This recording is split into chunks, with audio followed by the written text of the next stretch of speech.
বিড়ালকে ভালোবাসবেন।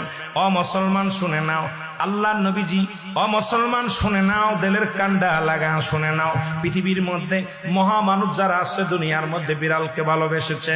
এই বিড়াল একটা গৃহপালিত পশুর মধ্যে পড়ে যায়, এটা এত প্রভুভক্ত হয়, এত মুসলমান শুনে নাও, বিড়ালটাকে অত্যন্ত মায়া করবেন। বিড়ালটা যদি দোয়া করেন, বিড়ালটাকে বিনা কারণে কোনো বিষ দিয়ে মারবেন না, কোনো কিছু দিয়ে মারবেন না। ও মুসলমান শুনে নাও, বিড়ালটাকে যত্ন করবেন। বিড়াল যদি অভিশাপ করে, বিলাই যেটা বলা হয়, অভিশাপ করলে সঙ্গে সঙ্গে আমার আল্লাহ কবুল করে নাই। বিড়ালের অভিশাপে মানুষ ফকির হয়ে যায়, বিড়ালের অভিশাপে মানুষগুলো ধ্বংস হয়ে যায়, বিড়ালের অভিশাপে দুনিয়ার সংসারের মধ্যে অশান্তি লেগে যায়।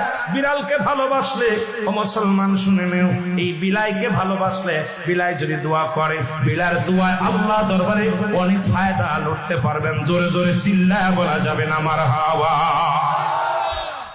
এখনো নবী বিড়ালকে ভালোবাসতেন। এখনো মক্কা মদিনা অসংখ্য বিড়াল আছে যারা মদিনায় গেছেন হজ করতেন। আমাদের সভাপতি সাহেবও গেছে। অসংখ্য বিড়াল গুলো দেখবেন মদিনার মনোয়ারায়, রাসূলুল্লাহর রওজার আশেপাশে, কাবা শরীফের আশেপাশে অসংখ্য বিড়াল। ধরে বলেন ঠিক কিনা? এত সুন্দর বিড়াল যারা মক্কা মদিনায় দেখে আসছেন তাদের কাছে জিগাইবেন বিড়াল আছে কিনা আছে।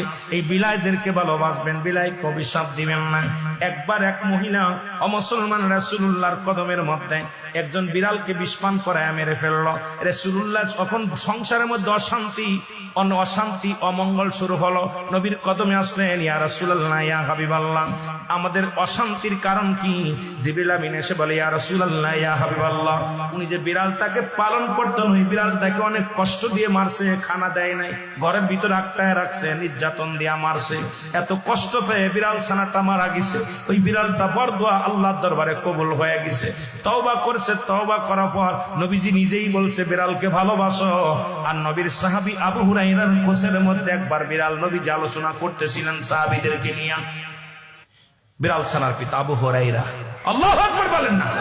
বিড়ালের পিতা হঠাৎ করে কোসের মধ্যে বিড়াল ডেকে উঠছে। নবীজি বললেন, হে আবু হুরায়রা। সবাই আশ্চর্য হয়ে গেলেন, এবার বিড়াল ছানার আব্বা কি ডাক।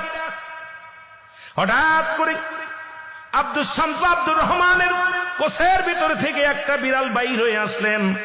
নবীজি আবু হুরায়রা নাম দেয়া পর উনি বললেন, ইয়া রাসূলুল্লাহ, ইয়া হাবিবাল্লাহ, আজ থেকে আমার সমস্ত নাম আমি অফ করে দিলাম। আমার নবী আজ থেকে বিড়ালের বাবা বলে আমারে ডাকছে, আমি বিড়ালের বাবা হই।